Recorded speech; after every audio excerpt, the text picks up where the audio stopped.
नमस्कार. शुभदा विद्यालय यूट्यूब चॅनलमध्ये आपलं मनापासून स्वागत. आज आपण इयत्ता 6वीच्या वर्गाचा गणित विषयाचा तास घेणार आहोत आणि या तासाला आपण गणिताची द्वितीय सत्र परीक्षेची प्रश्नपत्रिका आपण उत्तरासहित सोडवणार आहोत.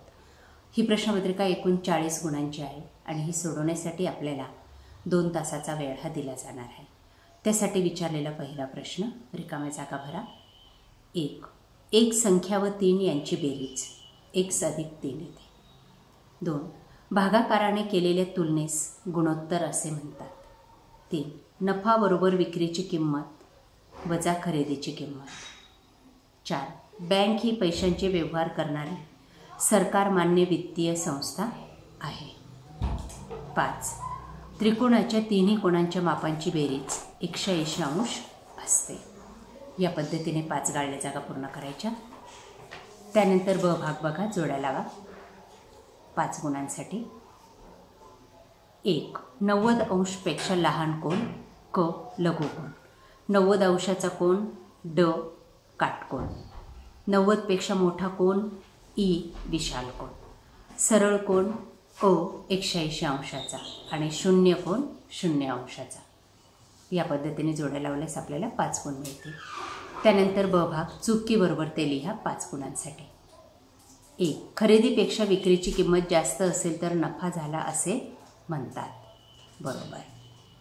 2 मुद्दल ज्या कालावधीसाठी वापरले जाते त्याला मुद्दत म्हणतात. चूक. 3 चौकोनाच्या 4ही कोणांच्या मापांची बेरीज 360 अंश असते. बरोबर. 4 रेषाखंडांनी तयार झालेल्या बंदिस्त आकृतीस चौकोन म्हणतात. बरोबर. 5 शेकडेवारीला शतमान अथवा टक्केवारी म्हणत नाहीत. चूक. या पद्धतीने चुकीबरोबर लिहायचे आणि 5 गुण मिळवायचे. त्यानंतर प्रश्न दुसरा बघा. 10 गुणांसाठी हा प्रश्न आहे. त्याच्यातलं पहिलं उदाहरण, समीकरणे सोडवा. 4x बरोबर 52. 4x भागिले 4 बरोबर 52 भागिले 4 म्हणून x बरोबर 13.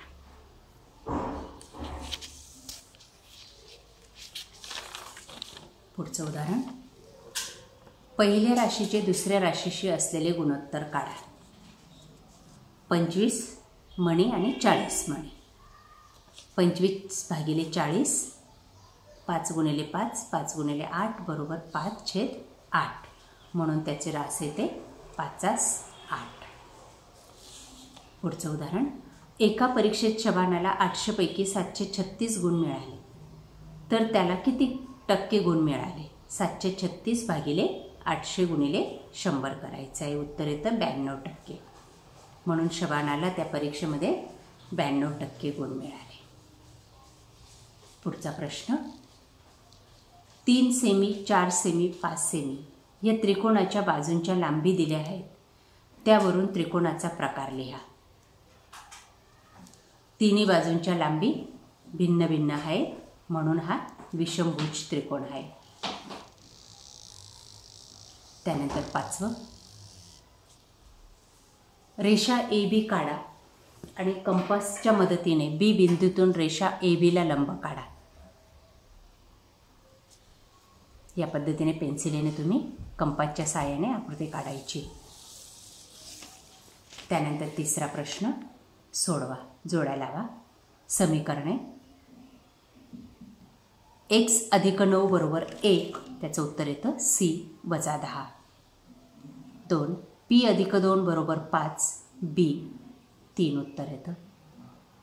7 अधिक M बरोबर 4, त्याचं उत्तर येतं A वजा 3. पुढचं उदाहरण, 20 मीटर कापडाची किंमत रुपये 3600 आहे तर 16 मीटर कापडाची किंमत काढा. 20 मीटर बरोबर 3600. 1 मीटर बरोबर रुपये 3600 भागिले 20 बरोबर रुपये 180.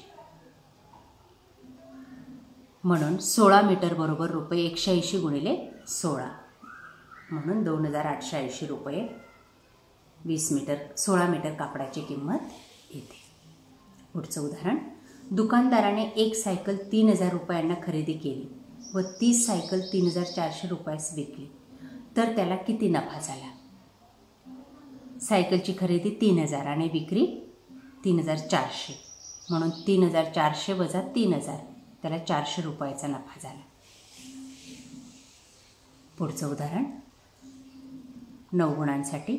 एक शेततळे तयार करण्यासाठी किसनरावांनी बँकेकडून 32,250 दर साल दर शेकडा 6 दराने एका वर्षासाठी घेतले, तर त्यांना वर्षाअखेरीस बँकेस किती रुपये व्याज द्यावे लागेल? तर व्याज आहे 2115 रुपये.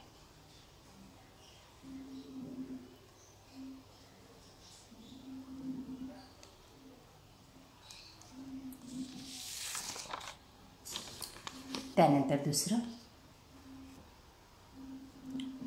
आकृती दिली आहे XYZW चौकोन आणि त्याच्यातल्या जोड्या लिहायच्या आहेत आपल्याला. सम्मुख कोणांच्या जोड्या आहेत कोन X व कोन Z आणि दुसरी जोडी आहे कोन W व कोन Y.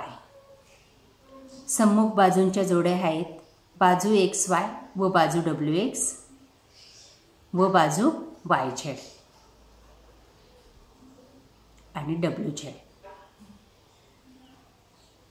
तिसरे लगतच्या बाजूंच्या जोड्या लिहायच्या आहेत WX व बाजू XY आणि बाजू XY व बाजू YZ. या पद्धतीने पुढचा प्रश्न 5.5 सेमी लांबीचा रेख AB काढून तो कंपास पट्टीच्या सहाय्याने दुभागा. पुढचं उदाहरण एका आमराईत 8 रांगात 128 झाडे आहेत. प्रत्येक रांगेतील झाडांची संख्या समान असल्यास अशा 13 रांगात किती झाडे असतील? त्याचं उत्तर येतं 8 रांगात 128 झाडे, म्हणून एक रांगेत 128 भागिले 8 बरोबर 16 झाडे. तर 13 रांगात 16 गुणिले 13 बरोबर 208 झाडे.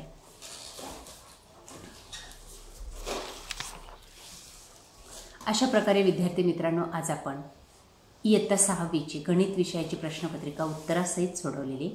ही प्रश्नपत्रिका आपल्याला नक्कीच उपयोगी ठरणार आहे.